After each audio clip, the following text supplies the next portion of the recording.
하나님께서 주신 말씀 마가복음 2장 13절부터 22절입니다. 신약성경 55쪽입니다. 마가복음 2장 13절부터 22절입니다. 예수께서 다시 바닷가에 나가시며 큰 무리가 나왔거늘 예수께서 그들을 가르치시니라. 또 지나가시다가 알페오의 아들 레위가 세관에 앉아있는 것을 보시고 그에게 이르시되 나를 따르라 하시니 일어나 따르니라. 그의 집에 앉아 잡수실 때 많은 세리와 죄인들이 예수와 그의 제자들과 함께 앉았으니 이는 그러한 사람들이 많이 있어서 예수를 따름이로라. 바리새인의 서기관들이 예수께서 죄인 및 세리들과 함께 잡수시는 것을 보고 그의 제자들에게 이르되 어찌하여 세리 및 죄인들과 함께 먹는가? 예수께서 들으시고 그들에게 이르시되 건강한 자에게는 의사가 쓸데없고 병든 자에게라야 쓸데있느니라. 나는 의인을 부르러 온 것이 아니요 죄인을 부르러 왔노라 하시니라. 요한의 제자들과 바리새인들이 금식하고 있는지라. 사람들이 예수께 와서 말하되 요한의 제자들과 바리새인의 제자들은 금식하는데 어찌하여 당신의 제자들은 금식하지 아니하나이까? 예수께서 그들에게 이르시되 혼인집 손님들이 신랑과 함께 있을 때 금식할 수 있느냐? 신랑과 함께 있을 동안에는 금식할 수 없느니라. 그러나 신랑을 빼앗길 날이 이르리니 그 날에는 금식할 것이니라. 생배 조각을 낡은 옷에 붙이는 자가 없나니 만일 그렇게 하면 기운 새 것이 낡은 그것을 당기어 헤어짐이 더하게 되느니라. 새 포도주를 낡은 가죽 부대에 넣는 자가 없나니 만일 그렇게 하면 새 포도주가 부대를 터뜨려 포도주와 부대를 버리게 되리라. 오직 새 포도주는 새 부대에 넣느니라 하시니라. 아멘. 할렐루야. 연일 무더위가 계속되고 있습니다.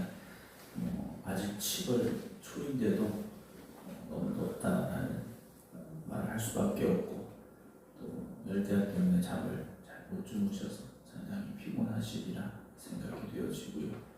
또 한낮에도 주어진 삶의 자리에서 열심히 일하셔야 되기 때문에 몸도 마음도 지칠 수밖에 없습니다. 그러나 하나님 주신 은혜의 단비가 오늘 여러분들에게 임하셔서 하나님께서 오늘 여러분들에게 새 힘과 또 새 능력, 새로운 소망을 주시기를 주님의 이름으로 축원합니다. 주님께서 오늘 다시 바닷가에 나가셨습니다. 갈릴리 바닷가에 가셨는데 큰 무리가 나왔다라고 되어 있죠. 예수님 가시는 곳마다 소문을 듣고 많은 이들이 예수님 곁으로 나왔는데 예수님께서 그들에게 가르치셨다라고 되어 있습니다. 우리는 그 오감이라는 게 있습니다.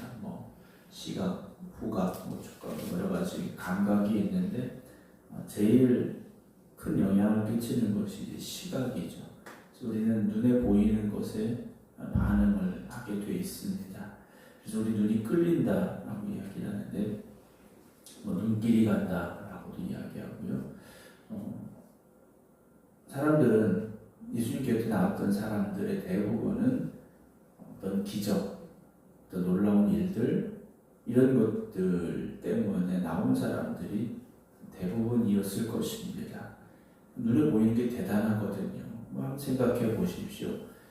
중풍병자가 나왔다, 나병 환자가 나왔다. 여러분 상상할 수 없는 일이 자기들 눈앞에 보여지고 있지 않습니까?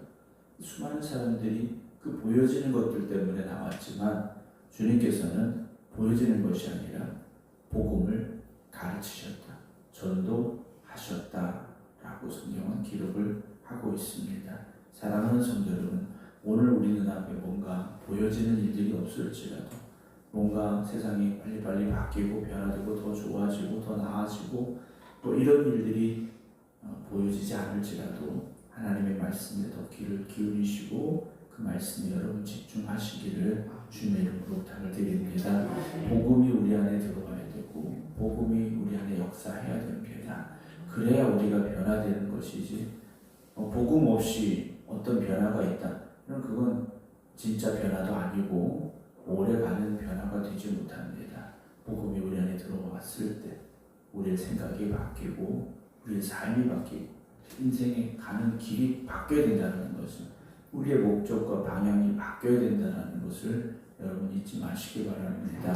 우리가 만든 길을, 우리가 가고 싶은 길을 가려고 하면 방황할 수밖에 없고 헤맬 수밖에 없습니다. 그러나 우리의 목자 되신 주님께서 우리를 이끌어 가시면 그곳에 푸른 초장이 있고 쉴만한 물가가 있음을 여러분 믿으시기 바랍니다. 14절에 또 지나가시다가 알페오의 아들 레이가 세관에 앉아있는 것을 보시고 그에게 이르시되 나를 따르라 하시니 일어나 따랐다라고 되어 있습니다. 예수님께서 어찌 보면 우연히 지나가신 것처럼 보여집니다. 그러나 주님의 이 발걸음에는 절대 우연이 없었다는 거죠. 어쩌다 보니 만난 사람이 아니라는 겁니다. 주님께서는 레위를 만나시기 위하여 그 길로 가신 것이고 그곳에서 레위를 부르셨다라는 것을 말씀을 통해서 우리가 깨달아야 됩니다. 오늘 저나 여러분들이 우연히 주님 만난 거 아닙니다. 어쩌다 보니 우리 생각 감리교에 있는 게 아니라는 거죠. 주님의 뜻과 계획하심이 계시어서 우리를 택하시고 부르셔서 우리가 이 성전에서 함께 예배하며 주를 충성하는 일꾼들이 되어졌음을 여러분 기억하시기 바랍니다. 그래서 주님께서 레위를 만나러 가셨어요. 이 사람의 직업이 문제입니다. 세관에 앉아 있었다. 세리였습니다. 이 당시 세리는 유대인들에게 죄인이라고 손가락질 받는 사람들이지 않습니까? 로마에게 세금을 걷어서 바쳐야 되는 그 중간에 있는 이들이 세리였습니다. 그런데 이들이 정해진 세금만 걷는 것이 아니라 과도한 세금을 걷었다라는 거죠. 그래서 백성들에게 지탄을 받았는데 죄인이라고 손가락질 받았는데 예수님은 그 죄인을 만나러 거기 가신 겁니다. 그리고 만나시고 끝난 것이 아니라 나를 따라와라 라고 명령을 하시죠. 넌 나의 제자가 되어야 된다 라고 부르셨습니다. 우리 생각에는 예수님께서 좀 어떤 직업이라든지 어떤 학력이라든지 어떤 조건이라든지 사람들에게 그래 저 사람은 그래도 제자가 될 만하구나 라는 사람들을 부르신 것이 아니라는 거죠. 오늘 우리가 주님의 제자가 되어지고 하나님의 자녀가 되는 데에는 세상적인 어떤 기준과 조건과 자격이 필요했던 것이 아니죠. 주님께서 골라서 우리를 뽑으셨다. 물론 주님 우리를 택하신 거 맞습니다. 그러나 세상 사람들보다 교회 밖에 있는 사람들보다 우리가 더 뭔가 나아서 뭔가 대단해서 훌륭해서 우리를 부르신 것이 아니라는 것이죠. 나를 따르라 하시니 일어나 따랐습니다. 그리고 그것으로 끝난 것이 아니라 15절에 레위의 집에 가셨습니다. 거기 아예 앉아서 식사를 하셨습니다. 잡수실 때 레위만 있었던 것이 아니라 많은 세리와 죄인들이 예수와 그의 제자들과 함께 앉았다라고 되어 있습니다. 보통의 식사 자리를 뛰어넘는 잔치상이 벌어진 겁니다. 이는 그러한 사람들이 많이 있어서 예수를 따름이라. 예수님을 따르는 사람들 중에 다른 사람들이 보기에는 죄인이라고 말할 수 있는 이들이 많이 섞여 있었다라는 거죠. 그래서 이걸 보고 16절에 가만히 있을 사람들이 앉았으니까 바리새인의 서기관들이 예수께서 죄인 및 세리들과 함께 잡수시는 것을 보고 그의 제자들에게 이르되 어찌하여 세리 및 죄인들과 함께 먹는가? 세리도 역시 누가 동일하게 취급이 됩니까? 죄인들과 동일하게 취급이 되고 있습니다. 세리는 곧 죄인이라는 거죠. 어떻게 죄인들하고 밥을 먹느냐? 부정해질 수 있다? 이건 상상도 못할 일이다.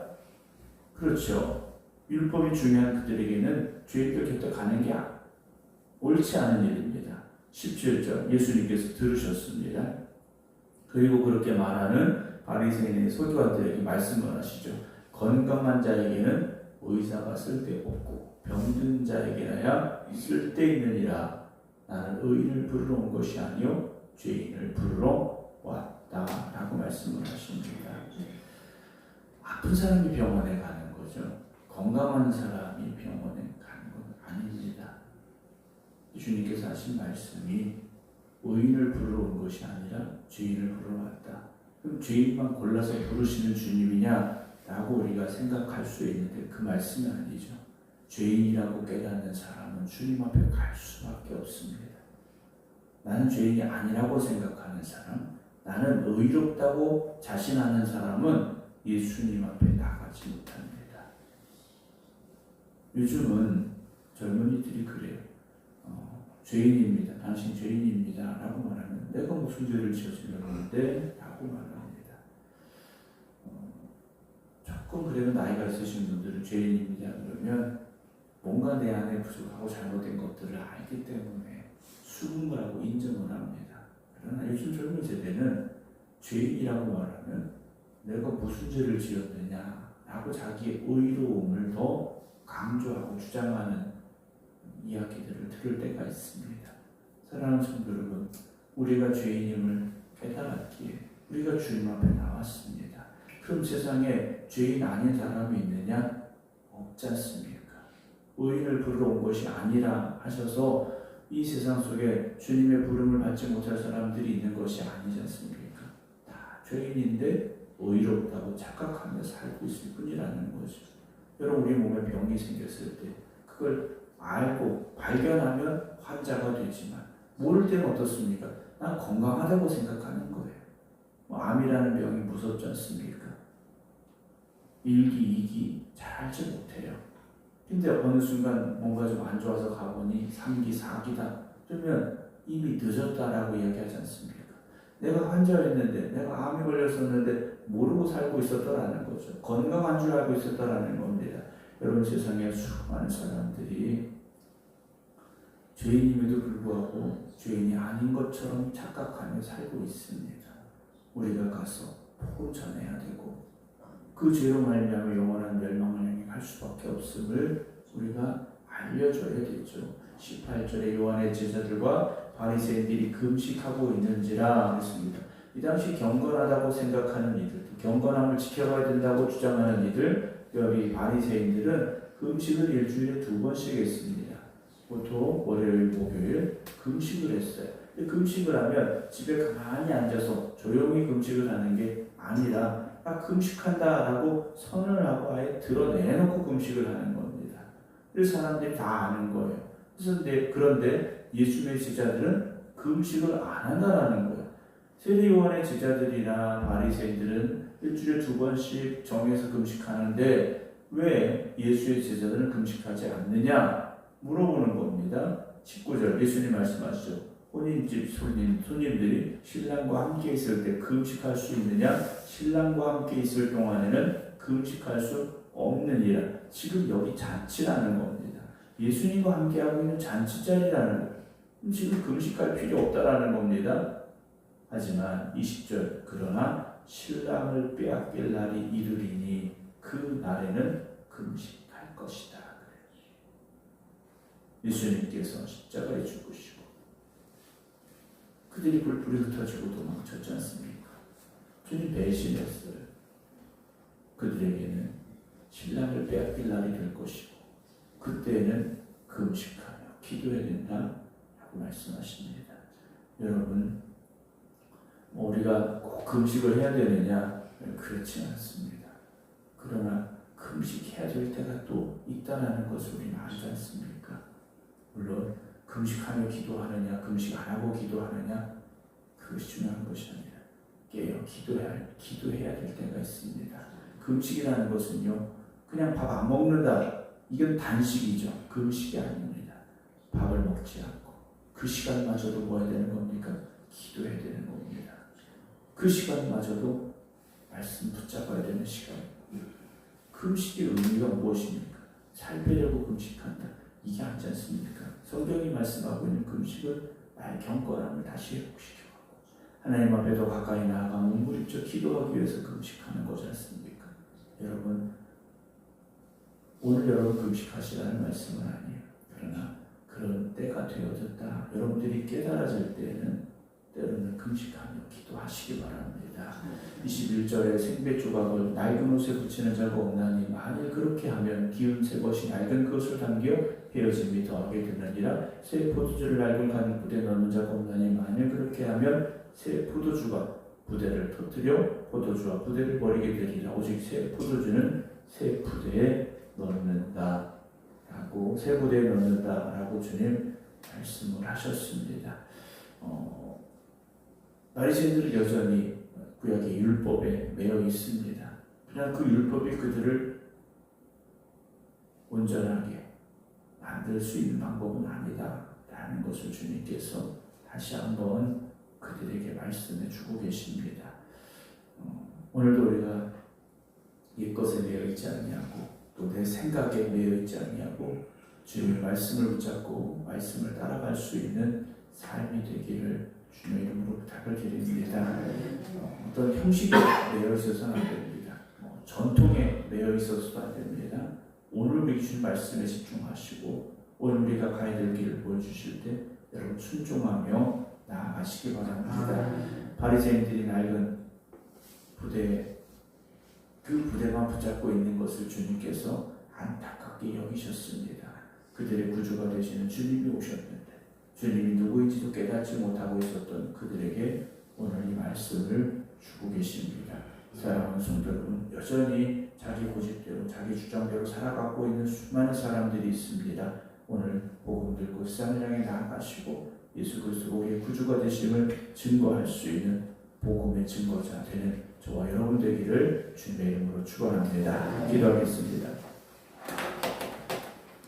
무더위로 지치고 힘든 주일이지만 또 이 새벽 다시 하나님 앞에 깨어 기도하고자 간절한 믿음과 또 심령으로 여기까지 나온 이들, 또 각자의 기도의 자리에서 기도하고 있는 성도들 주님 붙잡아 주시옵소서.